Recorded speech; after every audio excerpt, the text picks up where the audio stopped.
먼저 첫 번째 특이점부터 바로 들어가 볼까요? 오늘 첫 번째 이슈는요. 섣부른 바닥론 경계련, 외인 기관은 탈출하고 있고 개인은 줍줍하고 있다입니다. 최근 이 지수가 빠질 때 외국인과 기관은 정말 뒤도 안 보고 떠나가고 있는데 그 쏟아지는 물량을 오직 개인 투자자만 받아내고 있다는 좀 분석글이 나오고 있습니다. 특히 이 전쟁 리스크, 고유가, 고환율이라는 삼중고가 시장을 짓누르고 있고 또 이를 뒤집을 만한 호재가 없다는 상황이 이런 시점에서 저점 매수에 나서는 건 정말 위험하다는 평가가 나오고 있는 건데요. 지금 우리 시장 정말 외국인도 팔 만큼 팔지 않았나 싶기도 한데 이게 진짜 바닥이 어딘지와 이 떨어지는 칼날을 잡는 게 맞는지 좀 궁금하기도 하거든요. 먼저 최창림 매니저님은 이 칼날 잡고 싶으세요?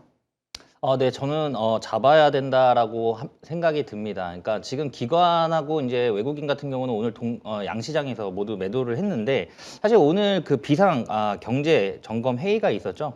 그 부분에서 이제 이재명 대통령이 지금 시장 안정 프로그램을 적극적으로 확대해서 필요한 경우 100조 원 규모를 마련해서 지원하겠다라고 얘기가 나오고 있는 상황이고 지금 어떻게 보면은 삼성전자와 SK 하이닉스 같은 경우는 올해 구조적으로 성장할 수밖에 없는 그런 구조이기 때문에 아마 여기에서 변동성은 있을 수 있겠지만 우상향 기조는 변함이 없을 거다라고 보시면 될 것 같고요.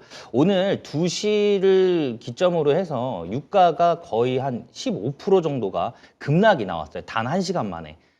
그만큼 이 유가는 지금 단기적인 이슈로 좀 봐야 될 부분이다라고 보시면 될 것 같아요. 그래서 유가가 안정된다라고 하면은 다시 한번 주식시장이 또 훈풍이 불 것으로 예상이 되고 있고 트럼프 같은 경우도 지금 이란에 대한 그런 부분들이 어느 정도 해소가 된다라고 하면은 유가는 급락할 거다라고 이제 SNS에 또 글을 게시를 했죠. 그렇기 때문에 그런 부분들 그래서 유가가 하락으로 갈 가망성이 높다라고 보시면 될 것 같아요. 그래서 이게 어떻게 보면은 이란 사태가 어느 정도 완화가 됐을 때 급격하게 유가가 빠질 수 있다라고 트럼프가 직접적으로 언급을 했기 때문에 그런 부분들이 유가가 더 이상 여기서 탄력적으로 움직이기는 조금 어렵겠다라고 보시면 될 것 같고요. 지금 미국 같은 경우는 이제 화석 연료에 대한 사용을 권장을 하고 있고 지금 미국 내 이제 원유를 지금 뽑아내고 있는 상황이죠. 그래서 그런 부분에 있어서 좀 긍정적으로 좀 볼 수 있겠다. 유가가 좀 안정되면서 중동 사태가 좀 완화될 수 있겠다. 이렇게 보시면 될 것 같습니다. 네, 지금 구간에서도 좀 WTI 선물 같은 경우에는 좀 100달러 선에 움직이고 있긴 하지만 장중 상방 변동성에 비하면 그래도 어느 정도 좀 이 밴드는 잡혔다라고 좀 볼 수 있을 것도 같네요. 이제 이태우 매니저님께도 좀 여쭤볼게요. 이게 사실 떨어지는 칼날은 잡지 않는 게 맞다라는 이야기도 있는데 오늘 같은 경우에도 시장에서는 이제 그 학습 효과가 통하지 않을 거예요라는 분석도 많더라고요. 이 내일장 반등 기대해도 될까요? 사실 내일장 바로 반등이 나올 수도 있겠지만은 사실 내일장에 바로의 어떤 즉각적인 반등 시나리오보다는 내일장에도 추가적인 변동은 일부 나타날 수는 있습니다. 아무래도 이제 현재 국제 유가에 대한 어떤 변동성이라든지 중동발 지정학적 리스크가 또 간밤에 어떤 이슈가 또 들려올지는 사실 미지수이기 때문에 지금 시장은 예측보다는 결국에 후행성으로 좀 대응의 영역이라고 좀 보시면 될 것 같고 말씀해 주신 것처럼 이제 내일장의 반등 시나리오보다는 물론 반등을 할 수도 있겠지만은 어쨌든 단기적인 어떤 그 이슈 플로우에 따른 변동성이 나타날 수 있기 때문에 그거를 쉽게 예측하기보다는 우리는 좀 대응하는 구간으로 좀 활용하자라고 말씀을 먼저 드리고 싶고요. 네. 중요한 거는 큰 방향성입니다. 결국에 최근에 이제 외국인들 매도가 굉장히 또 공격적으로 나오고 있는데 그건 아무래도 우리가 시장을 그 전체 시장들을 좀 보게 되면은 이번 연도 연초부터 2월까지 전 세계 시장에서 가장 이제 기대 심리가 좀 높고 실제 이익 추정치가 높아졌던 증시가 우리나라 증시였습니다. 자연스럽게 외국인들이 가장 1순위로 매수를 했던 지수 자체도 우리나라 지수였기 때문에 워낙 강한 상승이 나타났던 구간에서 대외 변수가 발생했을 때는 사실 시장에서 어떤 문제가 발생하지 않음에도 불구하고 위험 관리 회피에 대한 그런 차원에서 가장 수익이 많이 난 그런 지수라든지 종목 우선적으로 현금화를 시키는 건 너무 당연한 수준입니다. 그런 움직임 정도라고 지금은 보시면 될 것 같고요. 그래서 이런 것들을 좀 종합적으로 고려해 보면은 항상 이제 시장은 공포 심리가 가장 만연할 때가 시장의 어떤 저점을 다졌다라는 거를 좀 기억하시면서 내일장 당장의 어떤 반등이 나오지 않는다 하더라도 결국 시장은 쌍바닥 이후에 재차 되돌림은 충분히 보여줄 수 있다라는 큰 방향성만 보시고 접근하시면은 시장 대응에 크게 어려움은 없지 않을까 싶습니다. 근데 궁금한 게요. 사실 우리 반대 매매에 대한 우려도 덜을 수는 없는 상황이잖아요. 여기서 반대 매매 나오고 또 목요일 날 선물 옵션 만기일까지 있어서 이 수급 변동성은 또 어떻게 봐야 되나요?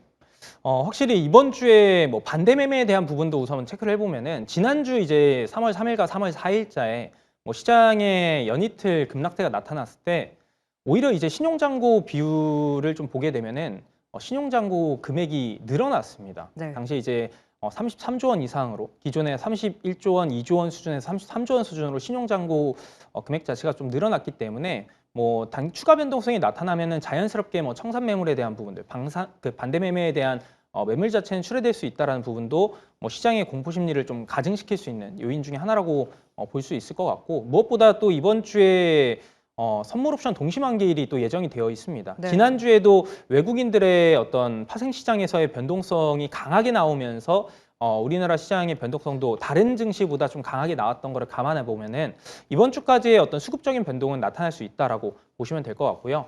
근데 중요한 거는 이 외국인들의 어떤 포지션 상으로 봤을 때는 꽤나 이제 많은 수익 부분들을 지난주부터 파생 시장에서 좀 챙겨왔습니다. 그래서 현재 구간에서 이번 주가 지나고 나면은 수급적인 변동성이 잦아질 수밖에 없는 그런 구간에다가 여기서 추가적인 매도가 나왔을 때는 좀 더 실익이 떨어지는 구간이 만들어지기 때문에 이번 주 수급적인 변동성이 좀 지나고 나면은 점차 이제 그 변동폭 자체는 좀 제한될 수가 있기 때문에 큰 방향성에서 역시나 이것 또한 수급적으로는 단기 변동성에 좀 불과하다 정도로 보시는 게 좋지 않을까 싶습니다. 네, 이번 주 옵션 만기일 같은 경우가 오히려 수급 변동성을 한 번에 좀 처리해주는 하루가 됐으면 좀 좋겠다는 생각도 드네요. 네, 아까 창립 매니저님께서 살짝 말씀을 해주셔서요. 오늘 우리 시장 그래도 낙폭을 줄인 데에는 이 G7의 비축유 방출 뉴스도 있었고 또 정부 쪽에서 추경 가능성까지 좀 제기를 하면서 그래도 좀 올라왔던 것 같기도 한데 이게 그러면 시장이 안정세를 되찾을 수 있을 만한 좀 큰 이슈일까요? 네, 일단 이 부분은 사실 국가가 직접적으로 개입을 해서 유가를 잡겠다라는 뜻으로 풀이하시면 될 것 같아요. 그래서 사실 우리나라 같은 경우는 이제 원유 수입을 거의 100% 수입에 의존을 하고 있는 상황이기 때문에 그동안 이제 전략적으로 비축해둔 비축 물량이 굉장히 탄탄합니다. 그래서 글로벌 5위라고 보시면 될 것 같아요. 1위는 미국이고 그다음에 2위는 중국.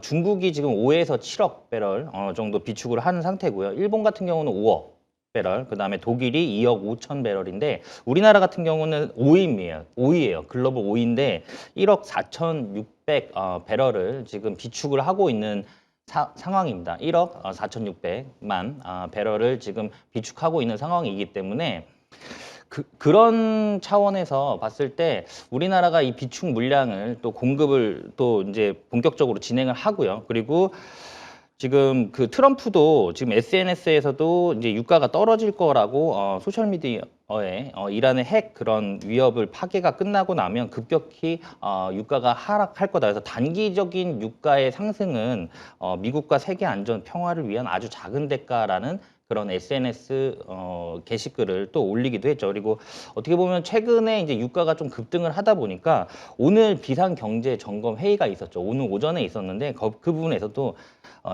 최근에 이제 과도하게 인상된 그런 석유 제품에 대해서 최고 가격 제도를 신속하게 도입하고 그리고 과감하게 시행하겠다라고 한 부분도 있기 때문에 아무래도 이제 정부가 직접적으로 유가 안정을 위해서 개입하겠다라는 측면입니다. 그래서 정부에서도 지금 유가 안정에 대해서도 밀어주고 있는 상황이고 트럼프도 어떻게 보면 트럼프가 지금 펼치고 있는 정책 기조에 지금 역행하고 있다라고 보시면 될 것 같아요. 그러니까 인플레이션도 잡아야 되고 지금 금리도 인하를 시켜야 되고 달러도 약세로 가야 되고 유가도 안정을 시켜야 되는데 지금 그러다 보니까 이 이란 사태도 장기간적으로 끌고 가기는 약간 트럼프 입장에서도 또 부담입니다. 그래서 그런 부분에 있어서 이제 SNS에서도 그런 글을 올린 것으로 보여져요. 그래서 이런 부분들이 유가 안정에 크게 도움이 되면서 우리 시장이 다시 한번 좀 좋은 흐름이 나오지 않을까라고 보고 있습니다. 네. 근데 이 트럼프 대통령의 속이 가장 탈 것 같기는 한데 우리가 싸움 한번 시작하면 우리 언제 끝내자 하고 시작하지는 않잖아요, 사실. 그래서 이 전쟁이 어떻게 마무리될지가 시장에서 가장 큰 화두인 것 같기도 한데요.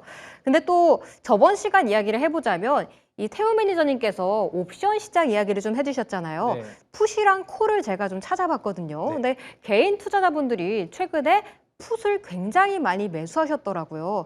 그러면 사실 시장 하방에 더 베팅을 했다는 뜻일 텐데 그러면 오히려 이게 그렇게 얘기하면 안 되지만 개미 반대로 해라라는 얘기도 있잖아요. 그래서인지 이제는 하단이 어느 정도 잡혔다라는 좀 해석도 나오고 있던데 그렇게까지 좀 우리가 긍정 회로를 돌려봐도 될까요?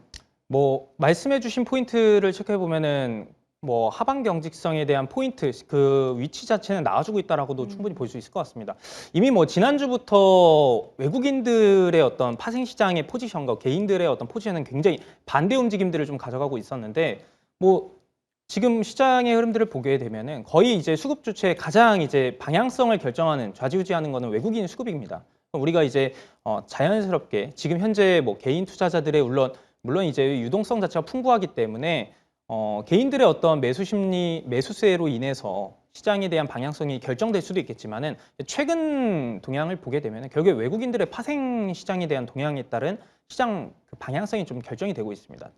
마찬가지로 우리도 뭔가 포지션을 구축한다라고 하면은 외국인 어떤 포지션들을 체크하면서 그거와 좀 동행하는 전략이 가장 유리하지 않을까 싶고요. 그래서 지금 뭐 개인들이 뭐 푼 매수에 좀 매수가 들어오고 있다. 또 반대로 또 외국인 같은 경우는 오늘 그 이제 매도가 나오고 콜 매수가 좀 들어왔는데 단기적으로 본다 하더라도 추가적인 어떤 매도세가 나오는 경우는 좀 실익이 좀 떨어진다라고 좀 판단하고 있는 것 같습니다. 그래서 지금 구간은 물론 내일장에서 공포 심리가 워낙 만연하기 때문에 한 차례 뭐 하방 스파이크가 발동할 수 있어도 뭐 그 구간에서 추가적인 뭐 추세적인 어떤 하락이 나온다라기보다는 하방 경직성의 어떤 수급적인 포인트에서도 나올 수 있다라고 보시면 좋을 것 같고 우리가 또 지난주에 이미 한 차례 확인을 했었죠.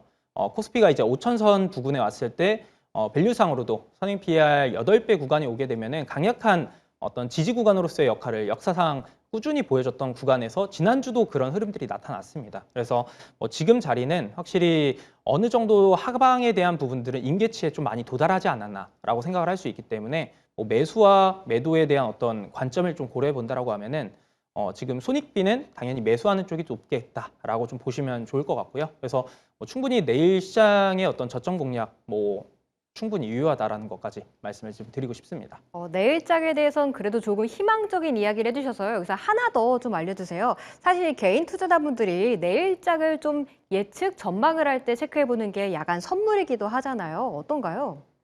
뭐 사실 그것 또한 같은 맥락인 것 같아요. 뭐 옵션과 좀 동일한 맥락인데 일단 지금 뭐 내일 아침에 또 확인을 해봐야 될 부분 중에 하나이긴 하지만 뭐 간밤에 이 어떤 국제 유가에 대한 변동이라든지 뭐 중동발 지정학적 리스크에 따른 뭐 야간 선물 자체가 어느 정도 회복 탄력이 좀 나와준다라고 하면은 뭐 내일장 초반 움직임 자체는 이미 뭐 최악의 시나리오를 시장은 오늘장에서도 반영을 했거든요. 오늘 뭐 국제 유가가 장중에 뭐 110불 정도를 좀 도달하면서 전쟁이 장기화됐을 때 시나리오 자체가 100불 이상을 돌파하면서 이제 130불 정도까지 좀 예상을 했던 시나리오를 오늘장에 이미 선제적으로 반영을 했기 때문에 장중에 뭐 이제 간밤에 추가적인 어떤 변동성만 나와주지 않는다라고 하면은 야간 선물 자체도 뭐 크게 이제 변동성 자체가 좀 줄어들 가능성이 높지 않을까 싶고요. 그래서 내일장에 시장의 변동성이 나온다 하더라도 오늘장보다의 어떤 변동폭 자체는 좀 줄어드는 움직임을 좀 더 기대해 볼 수 있다라는 측면에서 앞서 말씀드렸던 옵션이든 현재 그 야간 선물이든 이런 동향들을 봤을 때는 실익 자체가 하방을 바라보는 것보다 상방을 바라보는 게 높다라고 정리해드리도록 하겠습니다. 네. 지금은 팔 때 아니다라고 좀 생각하면 될 것 같습니다. 네, 이제 창립 매니저님한테 좀 질문을 드려볼게요. 아까 정책발 그래도 효과가 있다라고 말씀을 주셔서 내일 코스닥 ETF, 액티브 ETF가 상장될 예정이잖아요. 제가 한 2주 전만 같았더라면 사고 싶다라고 생각을 했는데 지금 같은 장세가 오다 보니까 그냥 좀 어떻게 흘러가는지 볼까 싶기도 하더라고요. 내일 사려고 좀 생각을 하셨던 분들 같은 경우에는 지금 당장 실행하는 게 좋을까요? 아니면 조금 더 관망해 보는 게 좋을까요? 지금 바로 실행해야 된다고 생각을 오. 합니다. 왜냐하면 이 액티브 자금 같은 경우는 사실 패시브 자금과 좀 성격이 좀 다르죠. 그래서 일단 실적이 찍히는, 그러니까 숫자가 증명되는 쪽으로 먼저 돈이 가는 형태를 보여주고요. 그 다음에는 성장성, 그 다음에는 이제 유동성인데 일단 지금 당장 실적이 찍힐 수 있을 만한 그런 기업들로 먼저 보시는 게 맞겠다라고 좀 보여져요. 그래서 어떻게 보면 지금 코스닥 쪽에서 지금 실적이 확실하게 찍힐 수 있는 부분은 반도체 소부장 기업들이기 때문에 뭐 리노공업이라든가 지금 리노공업이라든가 아니면 원익 IPS 같은 경우는 지금 시가총액 1, 2위를 달리고 있죠. 예, 그렇기 때문에 그런 부분들의 반도체 소부장 기업들을 좀 보시는 게 좋을 것 같아요. 그래서 어떻게 보면은 이 액티브 자금 같은 경우는 바닥권에서 바닥을 다지고 그다음에 실적이 턴 어라운드 되는 흑자 전환에 성공하면서 상승 초입에 있는 종목들로 수급이 좀 많이 들어가는 편이거든요. 그렇기 때문에 지금 그런 측면에서 봤을 때 지금 반도체 소부장 기업들이 지금 바닥권에서 아직 출발도 안 한 그런 종목들도 굉장히 많이 있고요. 그리고 지금 원익 IPS 같은 경우는 지금 삼성전자에서 직접적으로 지금 지분을 투자를 하고 있는 그런 기업이기 때문에 아마 원익 IPS도 좀 관심 있게 좀 보시면 좋겠다. 이렇게 말씀드릴 수 있을 것 같습니다. 네.